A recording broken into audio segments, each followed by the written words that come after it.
Assalamualaikum to everyone. Today I will do my second assessment for informative speech ELC 590. My name is Muhammad Aqlan Bin Mohd Arsad from ELC 590 3B. Okay, I will start now. Look at this picture. You can see that M&M and H in M&M has its own color. We have red, blue, yellow, orange, black, and so on. Each M&M is different on the outside, but they are same in the inside. They are all chocolate in the inside. So if I eat this, I'm not going to eat just one certain color of M&M and discriminate the rest. I will not going to choose, so I just want to eat red. If I take other color, I will put it again and give. Maybe I can give to others or my brother. No, I will not to do it because whatever the color, red or green or anything, they're still a chocolate, right?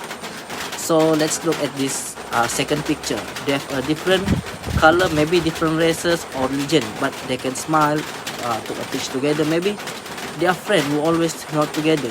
Whatever their races, they are still same, which they want a colorful day in their life and having good friends. Okay, so today I will talk about the racism, a threat to global peace. First of all, what is racism? Racism is the belief that group of humans possess different behavioral traits to corresponding to physical appearance and can be divided based on the superiority of one race over another. It may also mean prejudice, discrimination, or antagonism directed against other people because they are of a different ethnicity. First of all, we look the percentage of ethnic in Malaysia. We have 61.7 of Bumiputra, which is Melayu ethnic in Sabah and Sarawak, and 20.8% of Chinese, 6.2 of Indians, and 11.3 other than that. Racism creates the conflict and hatred among people. If we back to Malaysian history, 13 May 1969 incident was the Sino-Malay sectarian violence that took place in Kuala Lumpur.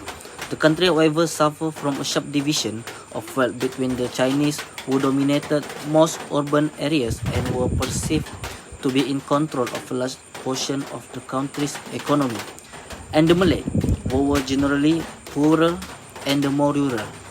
There had been several incidents of racial conflict between Malays and Chinese in this era. For example, in Penang, 1975, hostility between races turned into violence during the centenary of Georgetown. And until now, Malay-Chinese still have the conflict and we are never been together as Malaysian. But I think not all people like that. For other example, in United States of America since December 1955, they have a conflict with black and white. And what the most troubling is the conflict is begins from the adolescent, which is children in school. I think school is the best place to have a friend from another race or religion, but not in America right now. For example, me, I have a friend with other race, other religion in my school, my schoolmate and my roommate, and until he can recite a doa, we can recite Al-Fatiha and so on. And me, I can read one phrase from Chinese Mandarin, which is Yo Fu Tong Xiang Wo Nan Tong Tang, and the meaning is we hard and happy, we are still together. The last example of the conflict in this world, German have a conflict with East German and West German about a colonizer, America and Soviet, until Berlin Wall start to spread them. But in 1989, finally Wall of Berlin was demolished and German start to unite them again. Okay, where I can conclude is racism will destroy the peace in community, like we can see from 13 May of 1969 in American black and white people, and origin East German and West German also have a racism conflict. Second, racism can affect health and often leads to someone dead. The multifarious expression of racism can affect health via several recognized direct and indirect pathways. Indirect pathways include differential access to societal resources and health determinants by race and ethnicity. As evidenced by long-standing ethnic inequities in income, education, employment, and living standard in New Zealand, for example, with subsequent impact on living environment and exposure to risk and protective factors.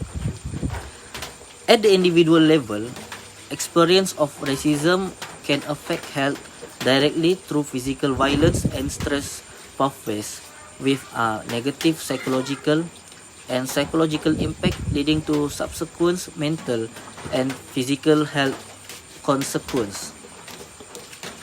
In addition, racism influences healthcare via institution and individual health providers, leading to ethnic inequities in access to and equality of care.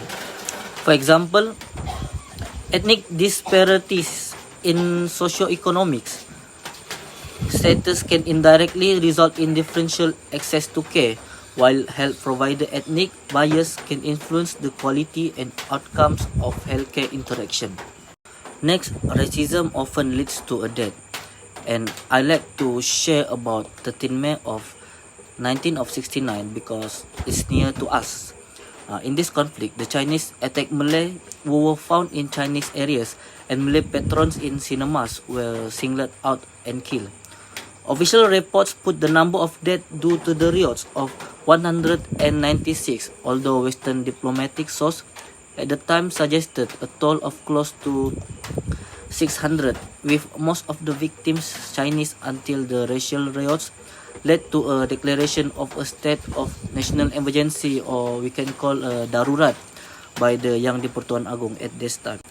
For the conclusion, there's one thing about writing about racism today. There will never be a shortage of material. It seems there will always be someone somewhere who will eventually say something racist. Every day people say resisting, famous people say resisting, and the difference is the famous have more to lose than the rest of us or do. Because their racist rants oftentimes find their way into mainstream and social media. We find out about it sooner or later. The rest of us can say our racist comment in the privacy of our homes and among our friends. Racism is a hard disease when you are in hatred to other people. What can I recommend for prevent the racism is first, acknowledge racism in all of its form. This first step to ending racism is to recognize its existence. Many people think of racism as always overtly blatant or intentional, but racism comes in many forms. Second, overturn racist and discriminatory laws. Getting rid of laws that negatively and disproportionately affect certain races is a vital part of ending systemic racism.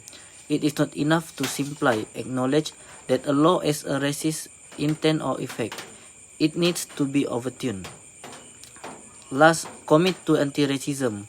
On an individual level, people must commit to being anti-racist for racism to end.